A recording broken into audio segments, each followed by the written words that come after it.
Bon, c'était un petit peu compliqué, et puis surtout le samedi, le samedi était fermé l'après-midi, et évidemment, il y a eu un certain nombre de remontées de notre public qui nous a dit bah, ça serait bien si vous étiez ouvert le samedi toute la journée. Alors, du coup, la nouveauté, c'est qu'on a élargi les horaires donc, qui maintenant passent, alors qu'ils sont un peu plus lisibles. Donc, lundi, mardi et mercredi, on retrouve les mêmes horaires, enfin, sauf le mardi, mais ce sont à chaque fois les mêmes horaires, c'est-à-dire 10h, 12h30. Mardi, c'est l'après-midi, c'est 14h, 19h. Mercredi, on revient 10h, 12h, midi 30. L'après-midi, 14h, 19h, on retrouve les mêmes horaires d'après-midi. Le vendredi, 14h, 19h. Et le samedi, cette fois-ci, de 10h à 17h. Donc on a une amplitude d'ouverture qui est de 27h à comparer aux 21h30 précédents, 21h30 hebdomadaires. Avec toutefois 2 périodes de fermeture pour compenser l'augmentation des horaires d'ouverture, à savoir que la médiathèque sera désormais, à partir de l'été 2020, tout ce que je suis en train de vous dire, va évidemment entrer en vigueur à compter de septembre de la rentrée prochaine. Et donc pour les 2 prochaines semaines d'août, les 2 premières semaines d'août de l'été 2020, eh bien ce seront donc une période de fermeture et également du 24 au 31 décembre 2020. Voilà, ces périodes ont été choisies évidemment en tenant compte des statistiques de fréquentation sur 2 ans. Évidemment, on ne l'a pas fait au doigt mouillé. Voilà, donc l'objectif, c'est, comme je vous le disais, c'était d'ouvrir mieux, avec des horaires un peu plus lisibles et surtout identiques toute l'année, et puis un service plus accessible. Voilà, l'essentiel. J'arrive maintenant. Ah, vous avez des questions? Juste si vous pouvez repréciser les semaines de fermeture. Alors, les semaines de fermeture. Semaines en août et entre Noël et jour de l'an, c'est ça? Alors, semaines de fermeture, à partir de l'été 2020, les 2 premières semaines d'août, et ensuite du 24 au 31 décembre, pour Noël. Donc 24, 31 décembre 2019. Non, 2020. Parce que vous annonciez que les nouveaux horaires... Oui, mais non, on refait un tour, on refait toute la boucle, oui. Okay. Oui, c'est un peu ambigu. On refait toute la boucle. D'autres informations? Non?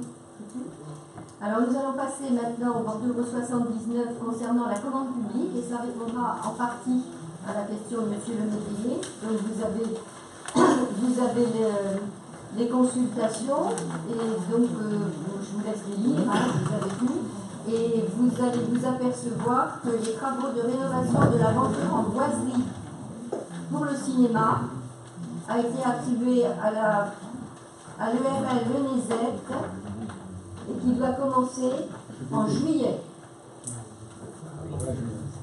Donc, c'est pas loin. Ah, c'est le cinéma, ça? Oui. Donc, ce marché vient d'être attribué. Voilà, donc je vous laisse consulter les autres. C'est peut-être pas utile que je vous les détaille. Donc, maintenant, le bordereau 80. Là, il s'agit du bail concernant la trésorerie, qui est le bâtiment des impôts. Donc, nous avons, comment dirais-je, la commune loue un bâtiment, donc boulevard Saint-Pierre, 13 boulevard Saint-Pierre, pour y accueillir le centre de finances publiques, et le bail doit être renouvelé à compter du 1er juin 2019, et ce, pour une durée de 9 ans, c'est-à-dire jusqu'au 31 mai 2028. Le montant du loyer actuel s'élève à 8 655 € hors charge, et il sera revisé à chaque échéance triennale sur l'indice des loyers des activités tertiaires, publié évidemment par l'INSEE. L'indice de base de départ sera celui publié au titre du 4e trimestre 2018, soit 113,30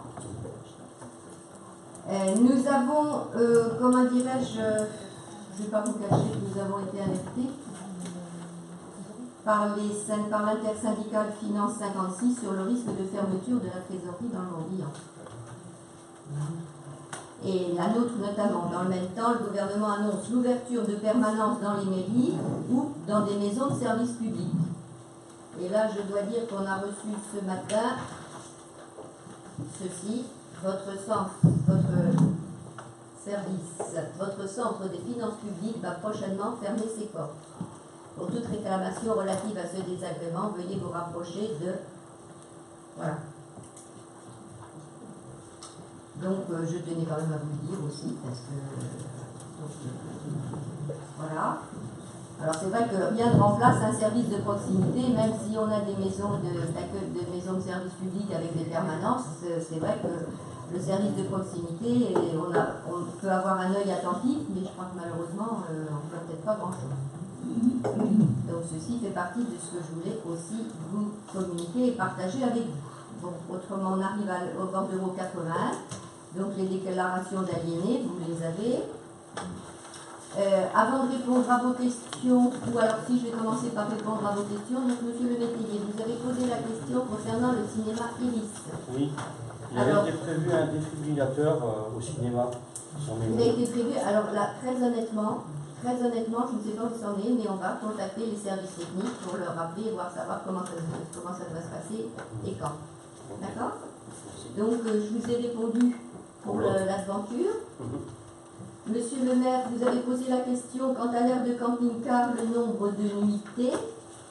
Alors, le nombre de nuitées, c'est 350, c'est ça. Pour 2019, c'est 350. Alors, du 1er janvier au 20 juin, et c'est 1645 € de recettes. Par contre, en 2018, il y avait donc 405 nuitées à compter de mai 78, et donc pour un total de 1968 €.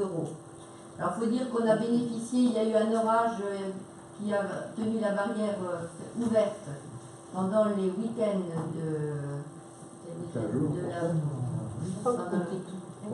alors précisément là où il y avait du monde.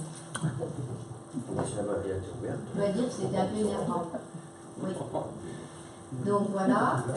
Alors maintenant, il faut y avoir des précisions sur... Alors sur l'aire de camping-car, il y a eu... En fait, un citoyen est venu vers moi et a priori il a pris contact avec vous pour me remonter le fait que dans nos alentours, il y avait des aires de camping-car qui étaient soit gratuits et qui au moins offraient aux camping-caristes locaux la possibilité d'effectuer leur vidange à titre du coup gracieux. Je voulais savoir si c'est quelque chose qui était envisageable au sens où effectivement que les gens qui passent sur la commune puissent payer. Ça a été votre choix au moment de la mise en place de cette aire-là, mais concernant les Questembertois qui sont des camping-caristes, est-ce que quelque chose est prévu? Oui, je sais, j'ai reçu un courrier de cette personne qui nous dit qu'à Péole, c'est gratuit, sauf que comme c'est gratuit, figurez-vous que les gens lavent aussi leur camping-car, et c'est vous qui payez. Sans point d'eau, si c'est possible ben, de faire oui, sans point d'eau. Oui, on a passé un contrat avec un prestataire, on ne peut pas ne pas passer par le prestataire. Donc voilà. Ensuite, la circulation, pardon. Ensuite, la circulation suite aux travaux de la rue de la Métairie. Oui. En fait, je voulais préciser que le passage entre la Miauderie, le carrefour de l'Esmoyal et des Métairies et la Métairie neuve a été beaucoup fréquenté. On a eu une période d'orage il y a une quinzaine de jours, puis une période de sécheresse actuellement, et les à côté, a priori, vont se dégrader de manière anticipée par rapport à un usage, on va dire, normal de cette route. Donc je me posais la question de savoir est-ce qu'il y aurait quelque chose de fait à la sortie, parce que c'est une route qui a du coup beaucoup souffert, et qui est notamment le passage des cars de ramassage scolaire pour partie sur le reste de l'année. Je vais laisser Joël Jaillet vous répondre, mais vous savez que de toute façon, cette route a été présentée pendant les 3 semaines de travaux. D'une part, et que d'autre part, on a sécurisé quand même, parce que c'était devenu très dangereux, et que les camions ne respectaient pas. Parce qu'il y a quand même une déviation qui a été mise en place par le département sur des routes départementales, et les camions, peut-être grâce au GPS, qui prennent le train plus court, j'en sais rien, mais enfin certains se sont effectivement, et ça n'a souvent pas arrangé la route. C'est le phénomène d'exploitation au GPS, les gens cherchent à trouver, même s'il y a une déviation qui est bien tracée, cherchent le parcours le plus court et puis empruntent des itinéraires qui ne sont pas possibles. C'est pas la seule, la route du vélo a super. La déviation que le département a mis en place, personnellement, je trouve qu'ils auraient pu faire autrement pour rejoindre Pleurmel. C'est Vous pouvez passer par Elvin au lieu d'envoyer les gens par Rochefort et puis Cadolite. C'était sur des routes départementales. Oui, mais Elvin, c'est départemental aussi. Ils ont divisé le plus court, je suppose. Pour pas ajouter les kilomètres au kilomètre. Bon, il faut savoir que le chantier se termine complètement mercredi soir de cette semaine. Il y a une tournée qui est organisée sitôt après, c'est-à-dire à partir de la fin de semaine, avec nos services techniques, pour faire le relevé des nécessaires à faire sur les routes qui ont été impactées par l'élévation. Les renforcements vont être entrepris au titre du marché à commande. On espère qu'il n'y en aura pas trop, on n'a pas le bilan pour l'instant, on va bien voir ce que ça représente. Mais il n'est pas question, par contre, certains demandent à ce que les routes soient élargies. On va laisser le gabarit des routes à la même largeur, puisqu'on a des plaintes en même temps d'une mauvaise tenue de la route. Et on sait que si on élargit les routes, la vitesse va augmenter automatiquement. Donc ça va rester dans l'état, mais ça va être bien sûr renforcé. Bien, nous arrivons maintenant aux questions de M. Faber. Juste, excusez-moi, vous avez rajouté un sujet et au moment où j'ai donné les questions, il m'en est venu une autre. Est-ce que vous avez, et c'est peut-être pas aujourd'hui que vous allez y répondre, mais un avancement du projet du collège? Oui. Je dis oui. Oui, parce que, comment dirais-je, ça y est, le concours d'architecte a été lancé. Et là, nous attendons, on a un tout petit problème, et j'espère que ça ne va pas tarder, pour le foncier, puisque entre l'histoire du CIVOM et de la communauté, et du coup, j'ai été contactée là, c'était le vendredi dernier, par la DGS en me disant, est-ce que tu peux faire le nécessaire rapidement, parce qu'il ne faudrait quand même pas que ça retarde. Mais c'est parti, c'est parti. Pourquoi le problème avec le foncier? Parce que il y a l'histoire du CIVOM. Oui. Qui est propriétaire, donc logiquement maintenant, je crois que c'est à la communauté. C'est fait, mais il encore qu'il faille que ça passe en élargissement. Il y a un petit peu partout, et c'est un vrai sac de nœuds. Oui. Donc là, on essaie, et il faut que ça s'arrange rapidement. Voilà. J'avais donc une question sur le cheminement piéton avenue des Genêts, au niveau de la station de relevage, puisque ça a été évoqué au conseil précédent, et donc ce terrain a été vendu, il est maintenant en cours de transformation, et il y a une pancarte propriété privée, il y a même eu passage interdit. La fois dernière, je vous avais parlé d'une convention possible. Alors, est-ce que cette convention a été passée? Encore, non. Mais la pancarte a été mise pour éviter des passages supplémentaires sans doute, mais il n'y a pas d'obstruction véritable au passage. La rédaction de la convention est en cours, sans doute on va faire ça le plus rapidement possible. Et on pense qu'elle sera signée, la convention. Oui. On pense qu'elle sera signée. Alors on a une petite pression pour essayer d'accélérer aussi les possibilités de construction, parce que pour l'instant, le chantier n'est pas commencé, il ne peut pas commencer avant d'avoir l'accord. Donc ça, c'est subi de quelques pressions. Ça marche de pair. En fait, ça m'amène à une réflexion plus générale sur l'urbanisme. Et puis on a vu tout à l'heure deux cas de cession. La cession Guilbeault commune et la cession Tréguer commune. Ce que je constate, c'est que dans le cas de M. Tréguer, ils ont anticipé, ils sont venus nous proposer à la commune une solution intéressante. Nous la prenons. Dans le cas de M. Guilbeault, ils ont acquis le terrain et aujourd'hui, ils nous revendent à vous. Il me semble qu'il y a une procédure qui aurait permis de simplifier les choses, et aussi bien pour le terrain de la rue des Genêts, c'est le droit de préemption urbain. Lorsque le terrain arrive en vente, discussion chez le notaire et avec l'acquéreur, nous souhaitons acquérir les 70 mètres carrés de la propriété qui est maintenant Guilbault, et ça se passe avant. Si on avait fait ça également pour le terrain de l'avenue des Genêts, on n'aurait pas besoin de négocier une convention qui sera forcément révocable. Le propriétaire a une saute d'humeur, la convention va à la poubelle.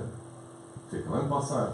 Et je vois que ces questions-là auraient pu, cette manière-là aurait pu aussi traiter la question du chemin du Moulin de l'eau. Là c'est pareil, il y a une vente qui se fait, la commune fait préemption, ça n'aurait évidemment pas gêné les acquéreurs, et on ne serait pas devant le sac de nœuds qu'on a lu dans le journal, et je vois bien que ça pose des tas de problèmes, au moins à plusieurs familles. Donc, vous écriviez en 2014, laissant planer des menaces de préemption, voire d'expropriation. Ben là, vous constatez que le droit de préemption, c'est un outil relativement simple qui ne laisse personne, puisque le vendeur lui paye au prix qu'il demande. Et l'acquéreur, s'il est dégoûté de sa vente, c'est aussi l'autorité publique qui décide ça. Mais dans le cas que ce soit le terrain de l'avenue des Genêts, le terrain acheté par les Guilbault, le terrain du chemin. Pardon ? On dit que la préemption n'est pas possible s'il n'y a pas de projet. Non, il n'y a pas d'emplacement réservé. Il n'y a pas d'emplacement pas réservé. d'emplacement réservé. Donc ça fait partie des choses auxquelles il aurait été intéressant de réfléchir. Peut-être de discuter avec les vendeurs et les acquéreurs avant qu'on arrive à des situations comme celle-ci. Alors, c'est plus du commentaire que de la question, mais la question était quand même d'abord sur le cheminement piéton, parce que ce serait dommage de perdre ce joli chemin. Non. Donc j'en ai fini de mes questions et je vous ai demandé l'autorisation de faire une déclaration que j'ai préparée, qui va faire aux alentours de 8 minutes, puisqu'elle fait un peu moins de 1200 mots. Donc normalement ça doit être à cette cadence. Donc le 17 juin, j'ai participé au dernier conseil de la communauté de communes. Et bien ce soir, je participe à mon dernier conseil municipal, même si je n'ai lancé ma démission officielle qu'à la fin de l'été, puisque vous m'avez aimablement autorisé à célébrer 3 mariages pendant l'été. Je vous en remercie. Donc, ma démission tombera sur le papier en septembre. 27 années au service des Castres-en-Berthois, donc je prends mes distances avec la vie publique. Je ne vais pas tenter un bilan de ce que j'ai fait, de ce que nous avons fait ensemble. Il y a suffisamment de traces, et ce serait trop long. Ça excéderait probablement les 7 ou 8 minutes que j'ai prévues. Je vais me contenter de rappeler quelques principes auxquels je me suis tenu et qui, je crois, pourraient guider l'action publique. Ça peut faire un peu d'honneur de leçon, mais j'estime avoir acquis une certaine expérience, certaines compétences, et j'aime partager. Ça a été mon métier dans ma vie professionnelle. Je crois que je peux continuer encore. Premier principe, faire ce qu'on dit, dire ce qu'on a fait. Faire ce qu'on dit, ça paraît évident, ça veut dire tenir ses promesses. On a vu trop souvent des élus renoncer à leurs engagements.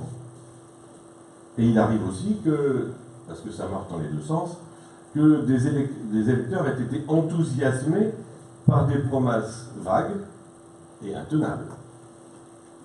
Cela impose aux candidats de bien savoir à quoi ils s'engagent, d'avoir une idée précise de la réalité qui s'imposera à eux après l'élection.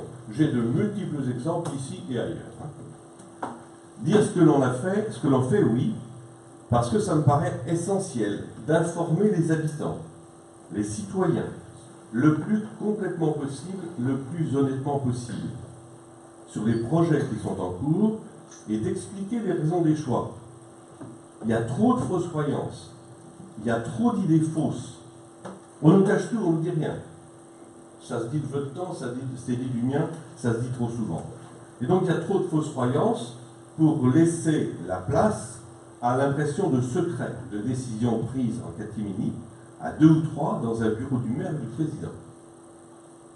Bien informé, le citoyen peut se faire une opinion éclairée. Après, il peut ne pas être d'accord. C'est la démocratie.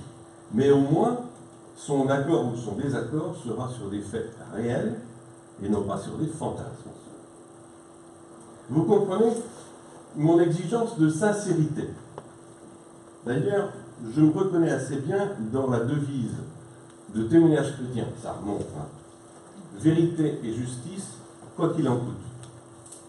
Et vous comprenez combien j'ai pu être blessé quand, dans une réunion publique, quelqu'un a pu dire « Nous avons vu le vrai visage de M. Faber, un visage fait de mensonges et de haine. » Celui qui a proféré cette parole ne pouvait ignorer le 8e commandement. Tu ne mentiras point, tu ne porteras point de faux témoignages. Je dois dire que pour ma part, ça m'a fait surtout penser aux sépulcres blanchis et aux pharisiens hypocrites. Deuxième grand sujet pour moi, les impôts, ressources de la commune. Les impôts, c'est un beau sujet de démocratie. L'article 13 de la Déclaration des droits de l'homme et du citoyen de 1789 dit, en son article 2, dit « Pour l'entretien de la force publique et pour les dépenses d'administration, une contribution commune est indispensable. Elle doit être également répartie entre tous les citoyens en raison de leurs facultés. Payer des impôts à proportion de sa faculté contributive, c'est un acte citoyen. Deux conditions à cela, la faculté contributive, les moyens de chaque contribuable, et le contrôle de l'usage qui est fait des impôts par les citoyens, comme le prévoit l'article 14, avec des sanctions électorales qui peuvent arriver. Mais aussi les impôts, quel beau sujet de démagogie. On est étranglé par les impôts, c'est très à la mode comme discours. C'est un discours largement partagé par des politiques, tant au niveau local que national. C'est tellement facile de demander plus de services et d'équipements publics, et en même temps de refuser de payer sa contribution à ces biens communs. Je crois que les élus et les candidats devraient défendre avec fermeté ce principe de base, clarifier pour les électeurs, et pour eux-mêmes aussi, par exemple la question des bases et des taux, et donc faire le rapport entre le prélèvement par habitant chez nous et ce qui se fait dans des communes comparables. Un suivant, le personnel, les fonctionnaires. Quand vous arrivez aux responsabilités, vous avez pour assurer les affaires courantes et conduire votre projet des employés communaux et fonctionnaires. Ce sont aussi des professionnels qui connaissent leur métier et ils connaissent la commune. Ils savent aussi quelles sont leurs obligations et quelles que soient leurs opinions, ils appliqueront les consignes qui leur seront données. Ils méritent donc votre confiance et votre respect. À vous de conduire les changements qui vous paraissent nécessaires. Ils accepteront ces changements si vous leur témoignez confiance et respect. Démocratie participative. Une expression à la mode, mais la pratique n'est ni évidente ni facile. Je redis, ni évidente ni facile. On ne peut pas se contenter de réunions de quartier, quelle qu'en soit le mérite, où reviennent sans cesse des doléances sur l'état des routes, les excès de vitesse, des préoccupations parfaitement respectables, mais rien là qui permette aux citoyens d'aller au-delà de leurs problèmes individuels. Il me paraît plus important de rendre compte régulièrement des mandats confiés par les électeurs et de redonner un sens global à l'action politique, à l'action municipale. La démocratie participative doit associer les citoyens aux décisions qui les concernent et les impliquer dans les réflexions sur les enjeux majeurs, l'urbanisme, les déplacements, l'énergie. Sur le PCAET, sur le PLUI, il n'y a pas eu assez, à mon avis, de concertation. Mais, je le reconnais, rien de facile là-dedans. Point suivant, la communauté de communes. Je redis, parce que je radote un peu là-dessus, il n'est plus possible de raisonner à l'échelle de la commune, à l'ombre du clocher. Il faut toujours penser au moins au niveau du territoire intercommunal et sans doute plus haut au niveau du bassin de vie. Cela impose de travailler avec les autres, de construire avec eux un projet collectif et donc d'aller vers des compromis.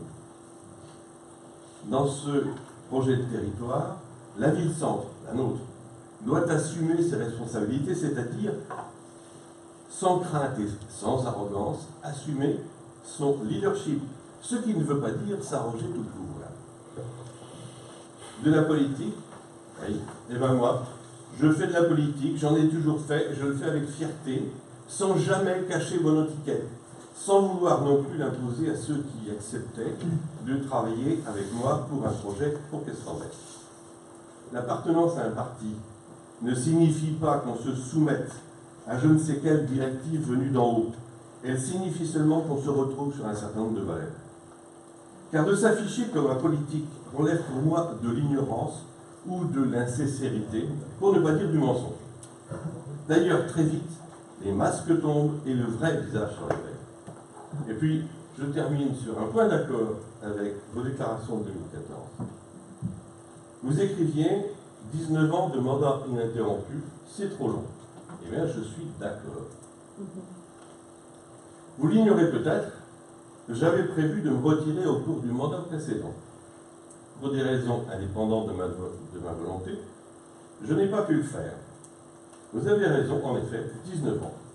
Mais j'entends ces temps-ci, de ci, de là, que 6 ans, ça peut déjà être trop long. Il me reste à souhaiter bon vent à Questenberg et de belles réussites à ceux qui auront la responsabilité et l'honneur de conduire les affaires communales en 2020.